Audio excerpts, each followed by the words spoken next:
ஆவின் நிறுவனம் தேசிய அளவில் விருதுகளை பெற்று சிறப்பாக செயலாற்றி வருவதாக கூறியுள்ள அமைச்சர் மனோ தங்கராஜ், கூட்டணிக்குள் குழப்பம் நீடித்து வருவதால் தேர்தல் நேரத்தில் என்ன செய்வதென தெரியாமல் எதிர்க்கட்சிகள் ஊழல் குற்றச்சாட்டுகளை முன்வைப்பதாக தெரிவித்துள்ளார்.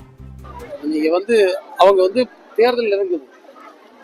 தேர்தலில் எல்லா நிலையிலும் இன்னைக்கு இபிஎஸ் அவர்கள் தலைமை தாங்கி இருக்கக்கூடிய அதிமுக மிகப்பெரிய பின்னடைவை சந்தித்துக் கொண்டிருக்கிறார். அவர்கள் கூட்டணியில் இருக்கக்கூடிய கட்சிகள், அவர்களுக்குள்ள இருக்கக்கூடிய பிரச்சனைகள், அந்தந்த கட்சிகளில் இருக்கக்கூடிய அந்த பிரிவு, இவையெல்லாம் சேர்ந்து என்ன செய்வதென்று தடுமாறி கொண்டிருக்கின்றார்கள்.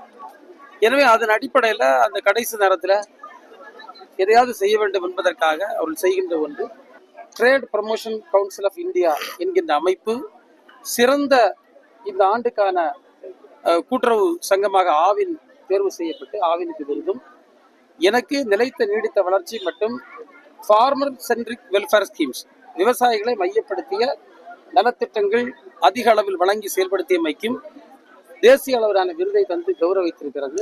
இவற்றை எல்லாம் பார்க்க சொல்லுங்க. நான் விவசாயியை பார்த்து கேட்க சொல்லுங்க.